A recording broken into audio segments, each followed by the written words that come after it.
Local programming on KRWG made possible in part by viewers like you. Thank you.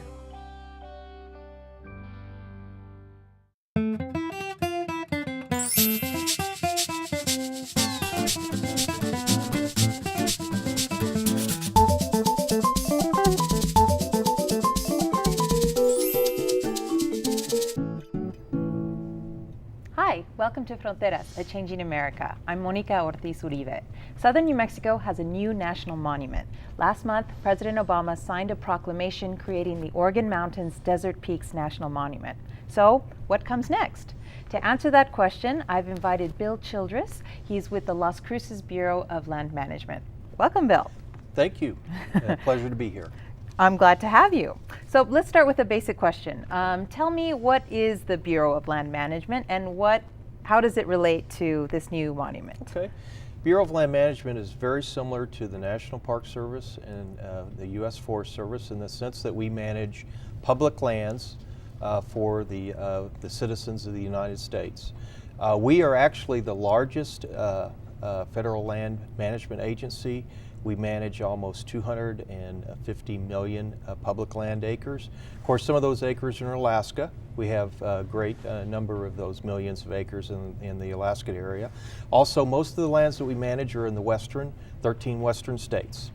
And so New Mexico has about 13 million public land acres managed by the Bureau of Land Management, and our Las Cruces district manages about 5.4 million of those acres. And when you say public lands, what do you mean? How are they used publicly? Well, they're multiple use lands, and so we're probably the true blue multiple use agency in the sense that we entertain a lot of different uses on the public land for a variety of mining activities, recreational uses, and we also provide corridor for utilities, major power lines and pipelines, mineral development such as oil and gas, such as we do in Carlsbad and the Farmington district office.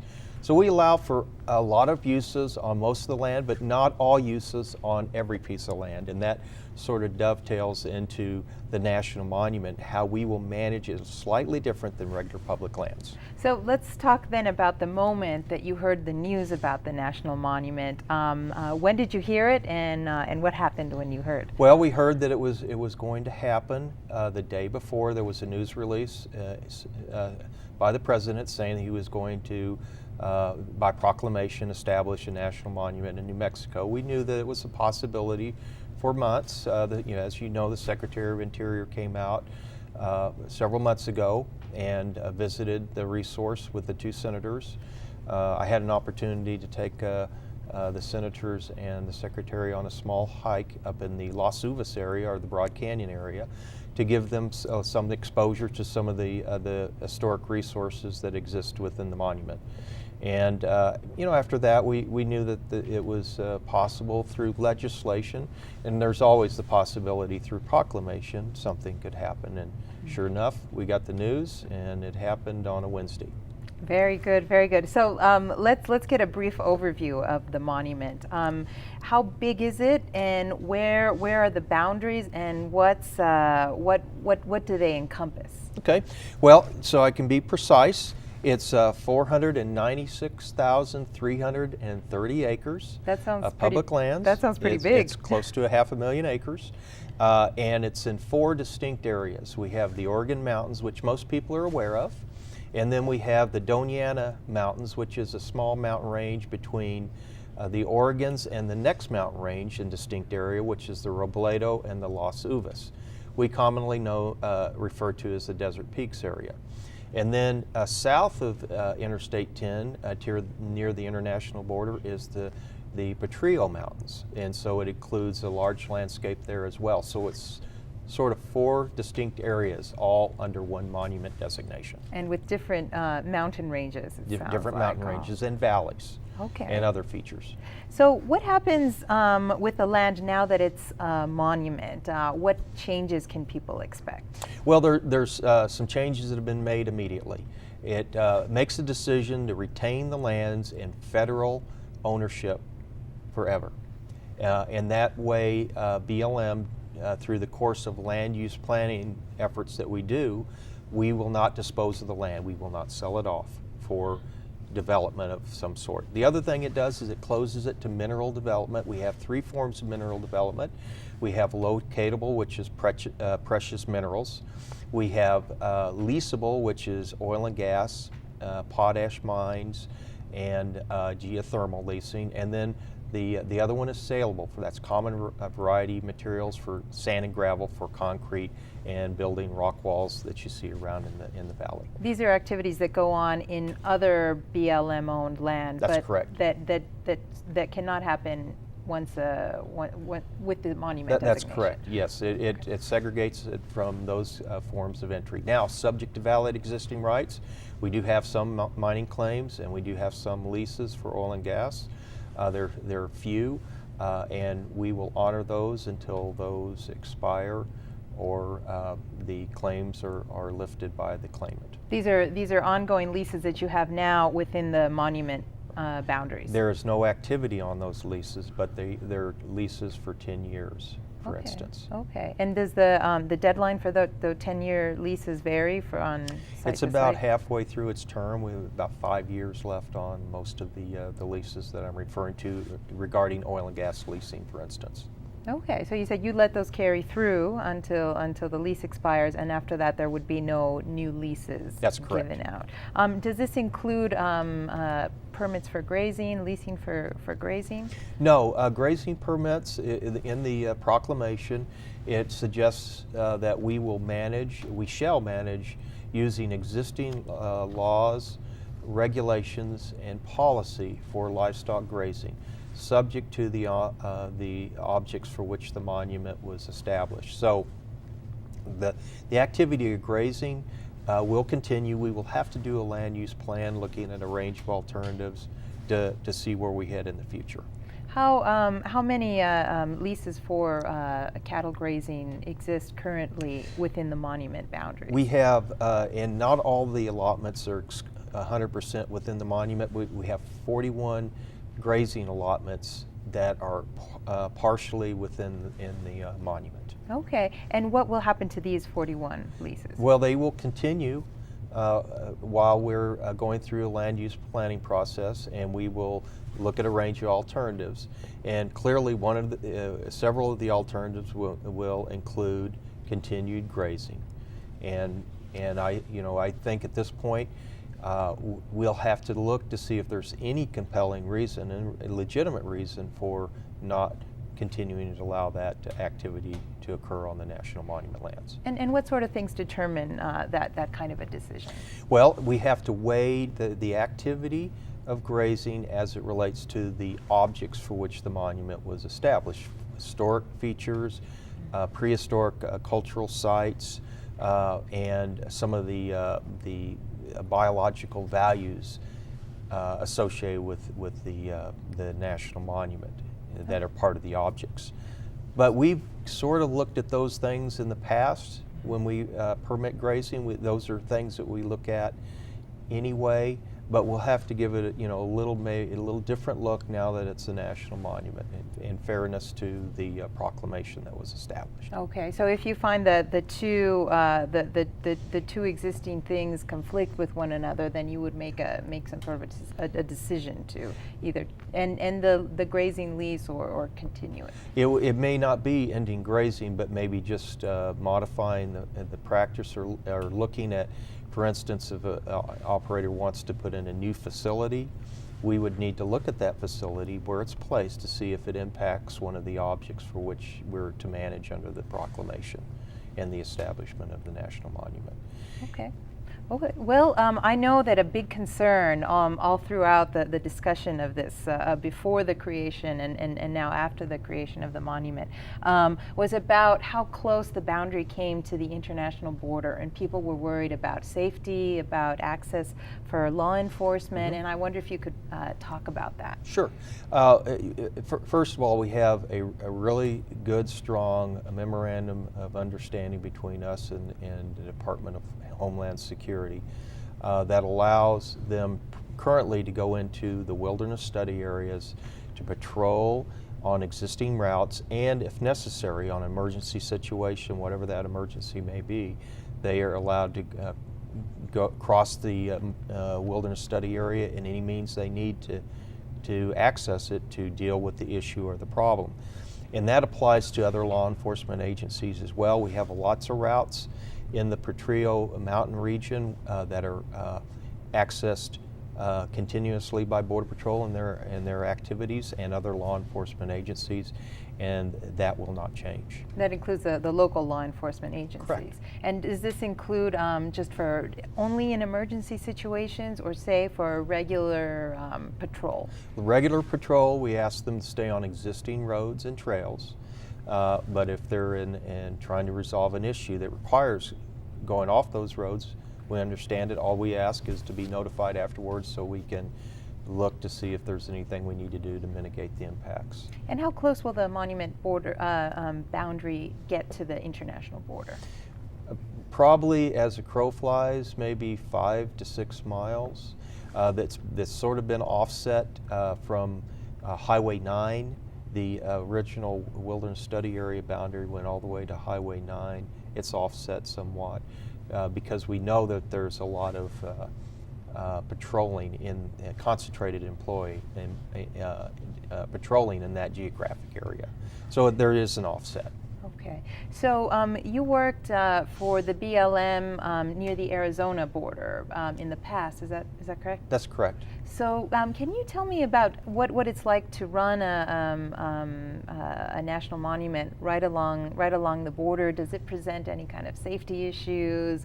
Does it invite more illicit traffic, and that maybe the idea is that it's patrolled a lot less? Or Well, I hate to make a comparison with Arizona and New Mexico, because in Arizona there was a lot more crossing of the international border than I've experienced since I've been here.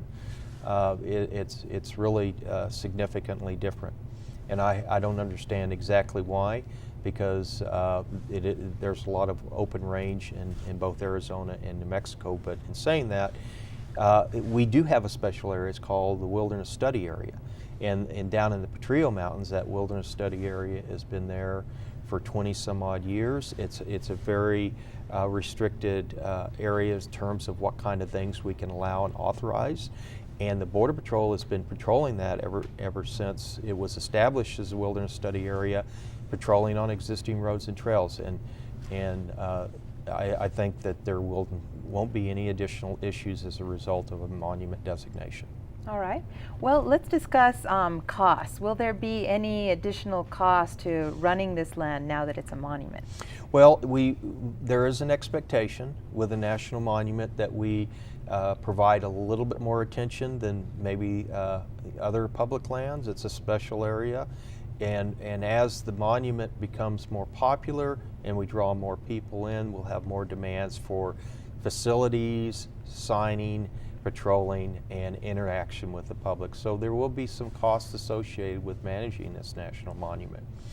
But in saying that, I think it also will have a great draw to this area because it is a national monument. Monuments get on the map, and people from all over the United States and the world visit national monuments, whether it's managed by our agency or another agency like the National Park Service. So yeah, we'll have greater visitor use, and we'll have greater responsibility of interaction with the public, and there will be a cost associated with that. And so can you give me an estimation of what that cost could be in, say, the next 10 years, and whether or not you've got the budget to accommodate it? I haven't dusted off my crystal ball to give you an estimate like that. I'm sorry to say. I don't really have a good handle on it, but this is one of the things, what's next, is we'll be getting together with my leadership up in the state office in Santa Fe, and we'll start evaluating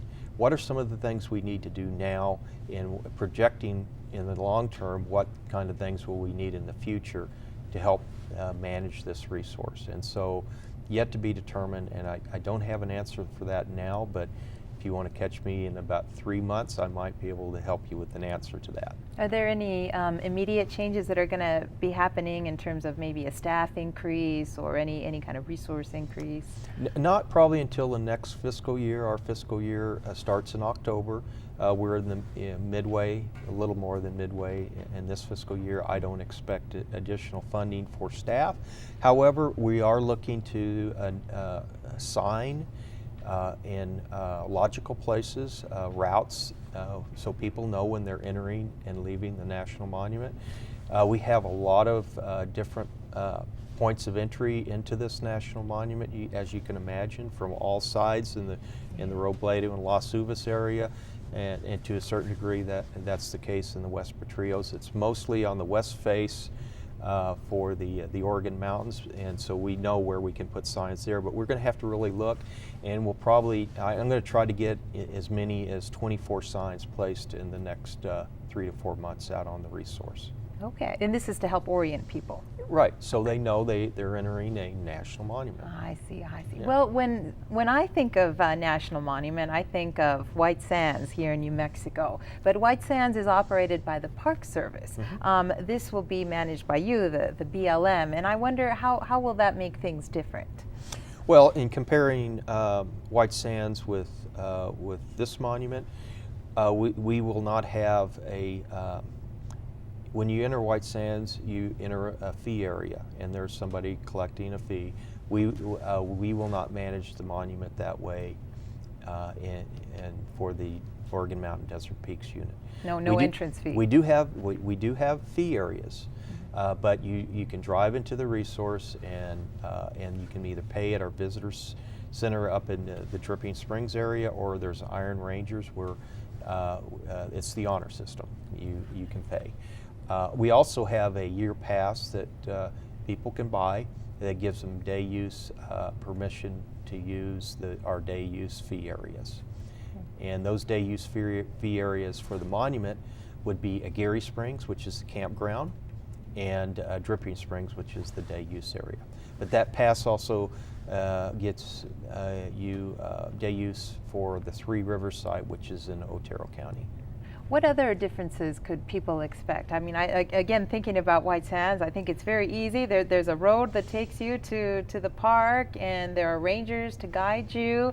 It seems like this one, it's so vast, and there are different sections of it.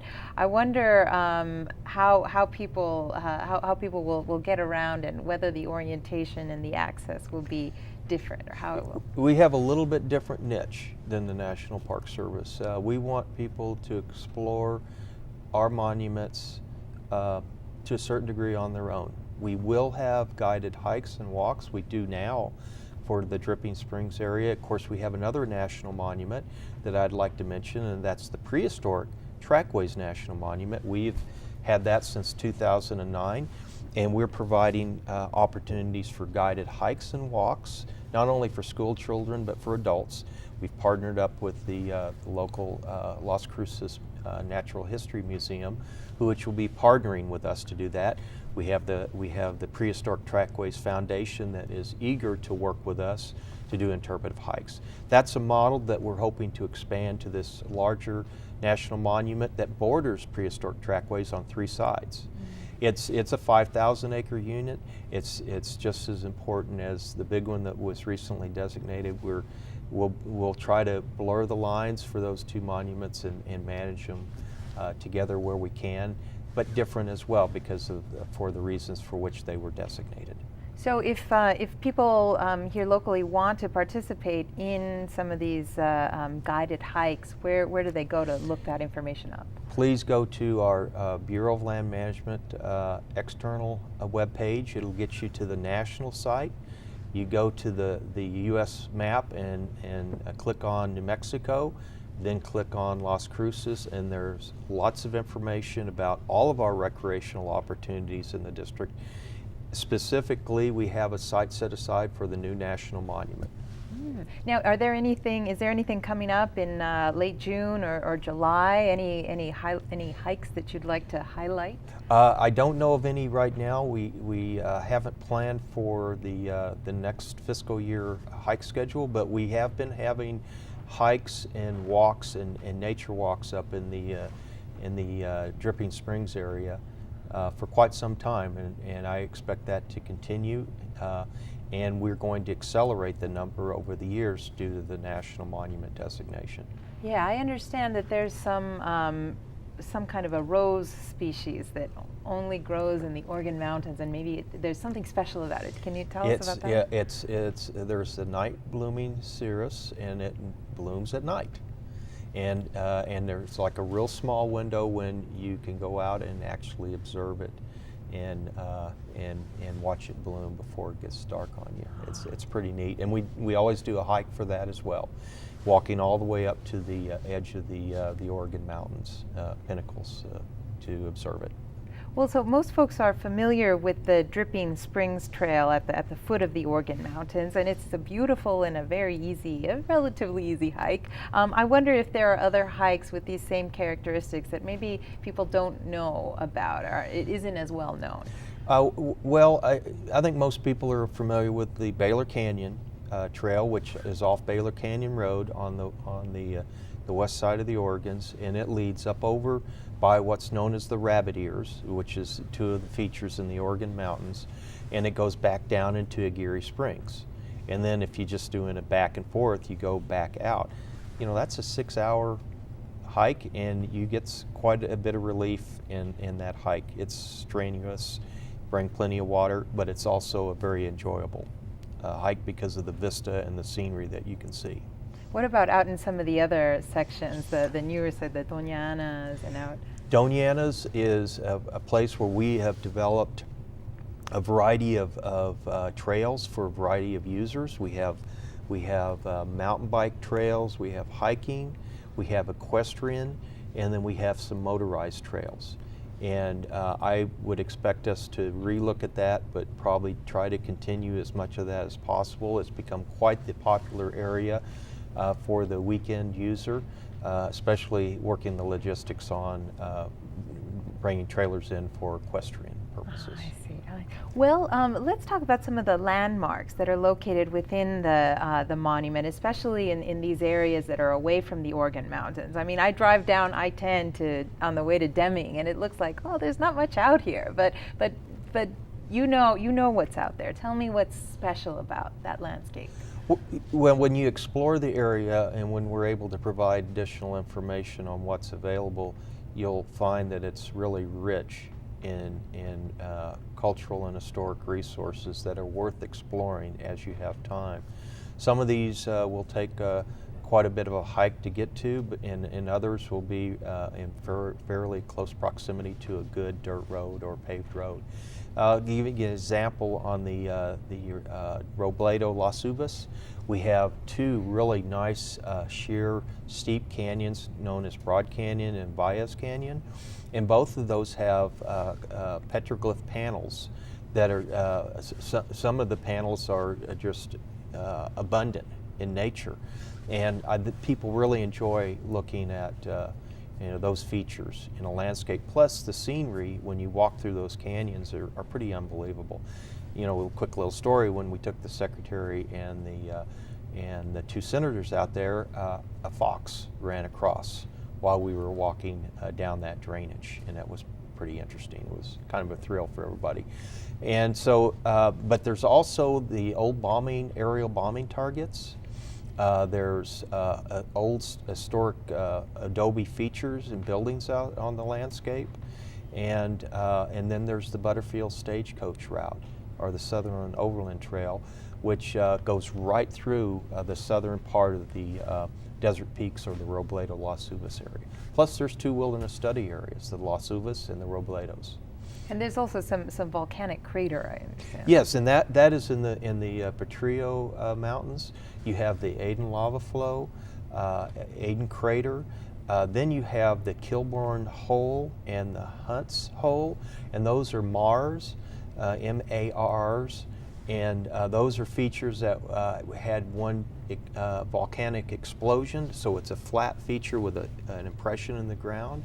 Very interesting features, to say the least. If you like to study volcanoes and volcanic activity, that would be the place to go.